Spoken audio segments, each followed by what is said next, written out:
afternoon, Keepers of the Cash. Gary B, the Casual Comic Guy here. And today, guys, we're talking Fantastic Four First Steps. This is my review. There are going to be some spoilers in it because I don't know if I can really review this movie without including some spoilers.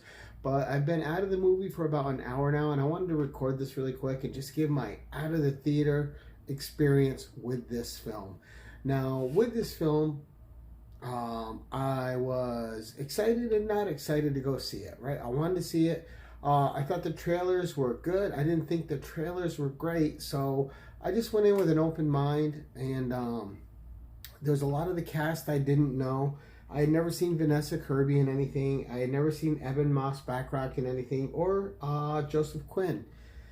So they were all new to me. So I didn't know how they would portray these characters I think are so incredible in the comics in live action. And I went and saw it with a friend and his daughter. So we were there. The movie starts, and you're immersed in this world immediately. The aesthetics of the world are amazing, and you get kind of what you see in the commercials. You get this like futuristic but retro futuristic world, but it all works brilliantly. And throughout the whole movie, you get this world, you live in this world, and all of it feels authentic, from the costume designs to the aesthetics of the buildings and just the cars, and everything you see just feels authentic, and it immerses you in that world. And one of the things that it does is it gives you that sense of old school adventure, which is something I think is missing in movies today. And I felt that sense of old school adventure while watching this movie. So, but let's get to the cast. So first, you had Pedro Pascal as Mr. Fantastic. A lot of people said he's in too much stuff. There's Pedro Pascal overkill. You will forget all about that 5 minutes into this movie. He gives such a great performance as Reed Richards. He plays him with intelligence. He plays him with heart. He plays him as a calculating scientist that he is, and it just works brilliantly. He's given incredible dialogue, as are each of these characters. Vanessa Kirby as Sue Storm is just absolutely brilliant as well.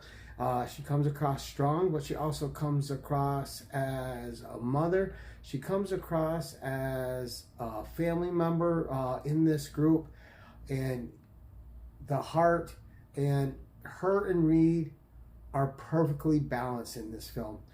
One doesn't overpower the other. The strength of them is their bond, and that comes through. Whether they're disagreeing or agreeing, the bond never wavers. The dynamic between Reed and Sue works. The chemistry between Pedro and Vanessa is amazing, and every emotional beat with them sells you. It will choke you up at points. It is amazing. It'll have you concerned at points when they're arguing, because the arguments feel real, because the dialogue is amazing. The situations created are incredible. Ben Grimm, Ebon Moss-Bachrach, fantastic. Now, I thought him not having the rocky voice was going to bother me. Again, a couple minutes in the movie, I never even thought about it again. His performance as Ben Grimm was fantastic. Ben was just such a bigger-than-life character. He felt real in the movie, even though it's like a CGI costume, right? Looked amazing. Looked real. The interactions were great. The buddy dynamic between him and Johnny was fantastic, but not overdone, not played for laughs for the sake of laughs. It was played naturally, like two best friends would be with each other. So none of it felt overboard. None of it felt like an overcompensation or an over-exaggeration of those two characters. Now let's get to one of my biggest surprises of the movie was Joseph Quinn as Johnny Storm, who just absolutely knocked it out of the park as well, along with the other three members. Johnny is given a lot in this movie as well, and it works. And we're going to get a little bit more into that in a minute. But this is a full performance by Joseph Quinn, giving you some of the things that you expect from Johnny. But thanks to a well-written script, giving you a bit more than you anticipate. But it's brilliant again, and it just fits in with what it should be. Shala Ball, Julia Garner is a Silver Surfer. Now everybody that I was here online was just poo-pooing on this. She was great. When the surfer shows up, it's amazing. Every scene with the surfer elevated the movie, and it also upped the threat, and it also just made the stakes feel really real. And this character is given a bit more to deal with emotion-wise, and thanks to Johnny Storm, but that's another point we're going to get to. Herbie the robot, voiced by Matthew Wood. You think that's gonna be like a little character that's in there? Hey, we put this cute thing in. It's gonna sell toys, but it was never played that way. He is just a functioning part of the team. He is an asset, and all the little things that this Herbie unit does adds to the sequences he's in the film.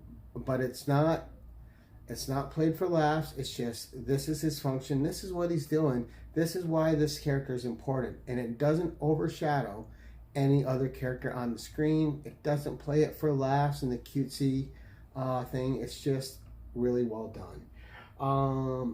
Rachel Rosman, a tiny character in this film, but I mentioned her because I was surprised to see Natasha Lyonne. Like, I didn't have any spoilers going in. I just kept myself clean.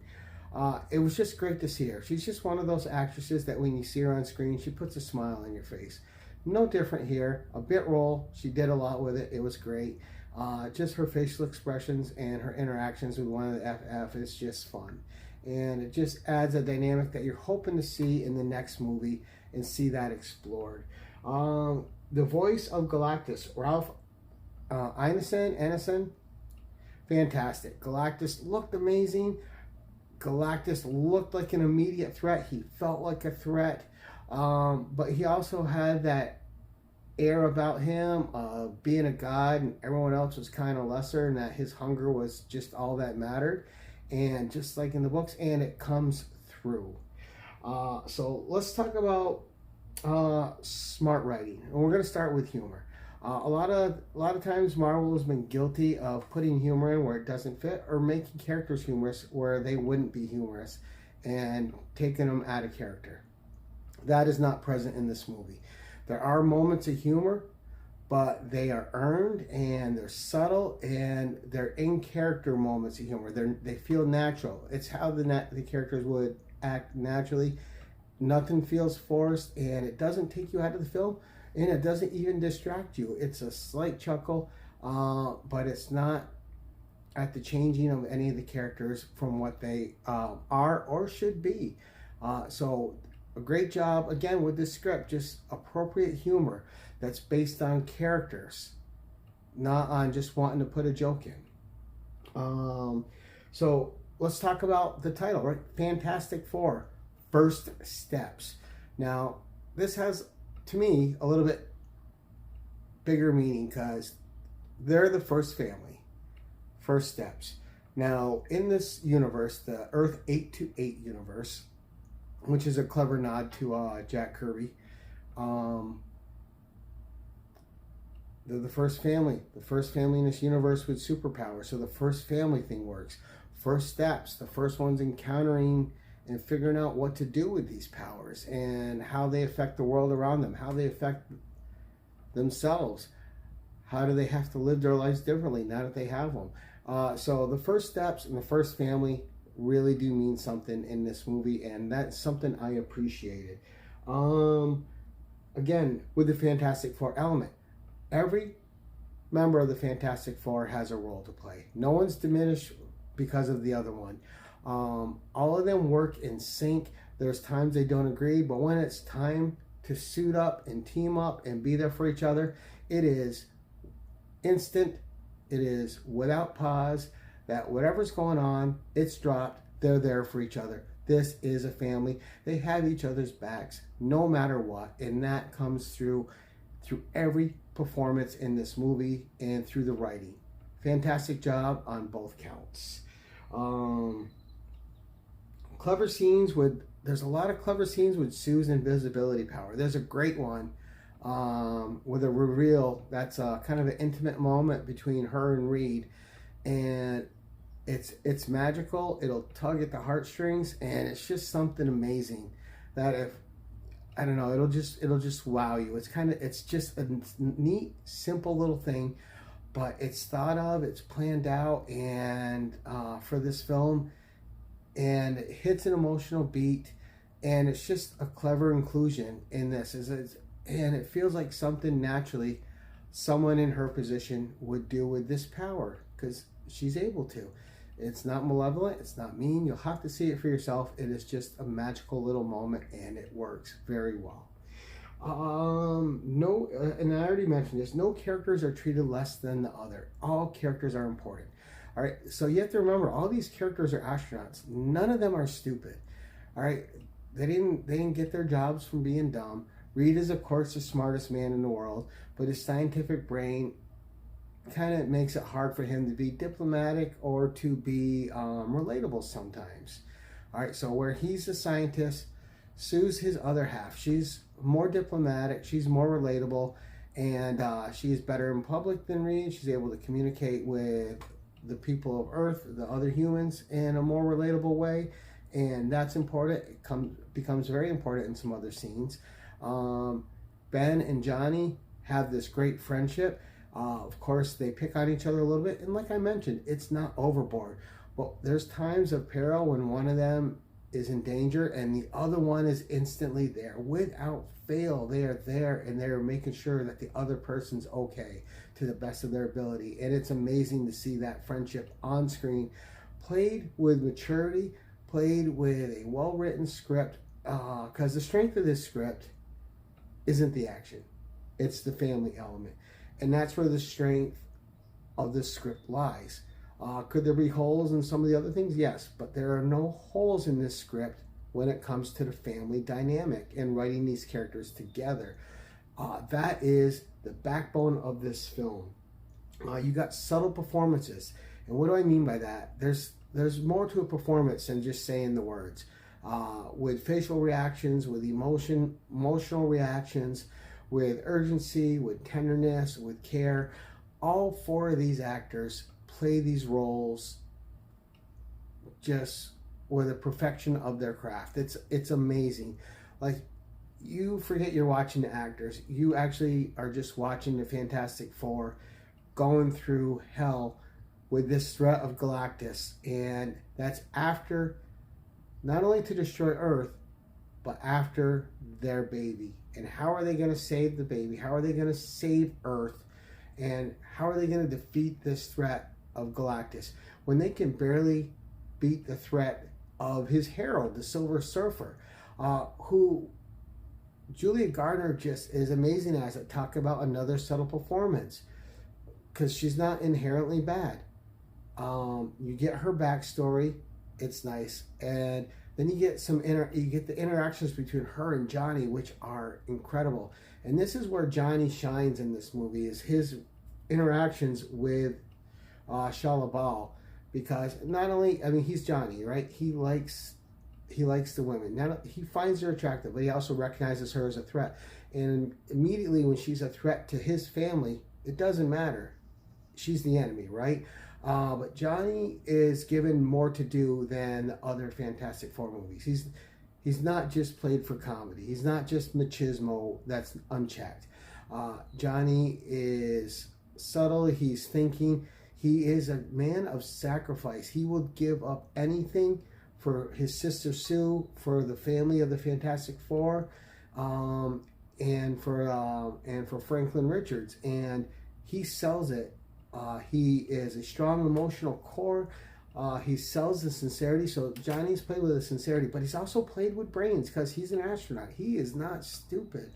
And while Reed is busy trying to solve big problems, Johnny solves a problem that they had been ignoring, but he tackled on his own. He would let his sister and Sue on it here and there.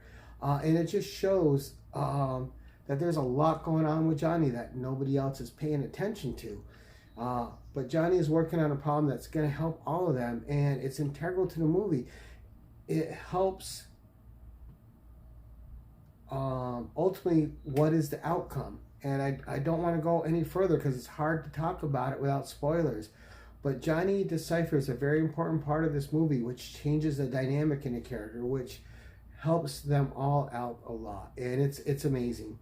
It's well done. It's a smart thing to give that to Johnny, and it's a good thing to show that he is not just the buffoon of the group. He wouldn't be an astronaut and a buffoon, all right? He may have buffoon-like elements like all humans do, and like most men do, right? But there is also a lot more going on. Ben Grimm, always a big heart. You get great dynamics between him and kids, and he really feels like he's out of the pages of the comic. He really feels like the ever-loving blue-eyed thing. There's always the heart on the sleeve with Ben Grimm, and that's just something else you appreciate. So I think for the most part, that's my review of the film. If I had to, and we'll do we'll do a scale of 1 to 5, and this is going to be like a 4.8 out of 5. This is almost a 5 out of 5 for me. There's some clever science in it, and I don't want to ruin those scenes, especially with Johnny shooting at the Silver Surfer and some black holes and some other things. But then there's other things that could have been delved in a little bit deeper. I understand why they didn't, so we'll just take a little off for that, and I don't want to go into that because it'll give you too many spoilers. But overall, what an incredible movie, and I'm trying not to say fantastic because it's just a word we all use regularly. But this movie is really a step above in superhero films. It starts with its heart, and it stays with its heart. It starts with a family dynamic, and that dynamic is not sacrificed at any point in this movie. They argue and fight like family. They also love and fight for each other like family. They do not turn their backs on each other. It doesn't matter what's going on. They are there for each other. And there are so many incredible family moments in this movie. If you're watching this with your family, it's just going to make you appreciate it even more. But that's my review of Fantastic Four First Steps. Let me know what you think in the comments below. Thank you so much for watching, and until next time, keep it casual.